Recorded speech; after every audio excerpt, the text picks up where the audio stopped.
President Trump's recent trip to Saudi Arabia sent shockwaves through the global community. The visit was a whirlwind of high-level meetings, grand pronouncements, and the signing of historic agreements. At the heart of this diplomatic earthquake was Trump's announcement that the United States would be lifting sanctions on Syria. This move, according to the former president, was intended to foster growth within the war-torn nation and strengthen the burgeoning alliance between the U.S. and Saudi Arabia.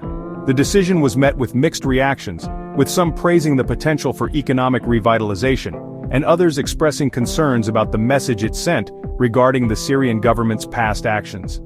The lifting of sanctions served as a prelude to an even bigger announcement, a staggering $600 billion investment deal between the United States and Saudi Arabia.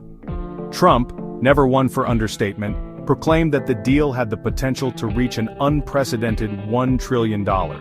The scope of the agreement was vast, encompassing a multi-billion-dollar defense partnership, significant investments in artificial intelligence and technology, and a commitment to collaborate on healthcare initiatives. The potential economic benefits for both nations were touted by the Trump administration, though critics questioned the long-term implications of such a close relationship with the Saudi kingdom. The backdrop for these historic agreements was the opulent Saudi-U.S. Investment Forum, a gathering of political and business leaders from both countries.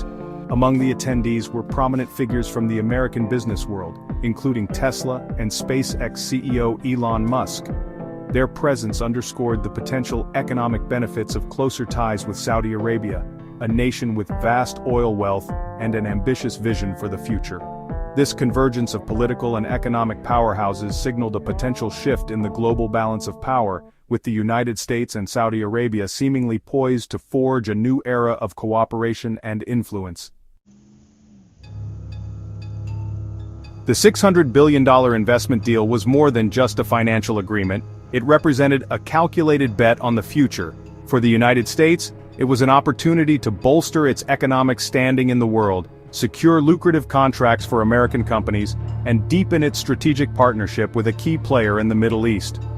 For Saudi Arabia, the deal offered a chance to diversify its economy beyond oil, attract foreign investment, and position itself as a regional leader in emerging technologies. However, the deal was not without its critics. Some questioned the wisdom of aligning so closely with a regime known for its human rights record and its involvement in the ongoing conflict in Yemen. Beyond the immediate economic implications, the deal carried significant geopolitical weight. The United States, under the Trump administration, appeared to be signaling a shift in its Middle East policy, one that prioritized strategic partnerships and economic interests over human rights concerns. This approach marked a departure from the Obama era, which had seen a more cautious approach to Saudi Arabia and a greater emphasis on promoting democracy and human rights in the region. The Trump administration's embrace of the Saudi kingdom suggested a realignment of priorities, one that placed a premium on realpolitik and the pursuit of American interests. The shadow of the Abraham Accords, a historic peace agreement brokered by the Trump administration in 2020, loomed large over the Saudi Arabia visit. The Accords, which normalized relations between Israel and several Arab states, were hailed as a major foreign policy achievement for Trump. During his time in Saudi Arabia, Trump expressed his hope that the kingdom would eventually join the Abraham Accords, though he acknowledged that such a decision would be made on their own timeline. The potential for Saudi Arabia, the birthplace of Islam and home to the holiest sites in the Muslim world, to normalize relations with Israel would have profound implications for the region. However, the path to Saudi Arabia joining the Abraham Accords was not without obstacles. The Israeli-Palestinian conflict remained a major point of contention, and any agreement would likely require significant concessions from both sides. Furthermore, Saudi Arabia had to navigate its own complex web of regional alliances and rivalries, particularly its ongoing tensions with Iran. Despite these challenges, the Trump administration appeared optimistic that Saudi Arabia would ultimately choose to join the Accords, seeing it as a natural extension of the growing relationship between the two countries. Trump's visit to Saudi Arabia was not just about striking deals and solidifying alliances. It was also about drawing sharp contrasts with his predecessors. Throughout his trip, Trump repeatedly criticized previous U.S. presidents for what he saw as their naive and ineffective approach to foreign policy. He accused them of being too focused on the souls of foreign leaders, prioritizing moral judgments over pragmatic cooperation.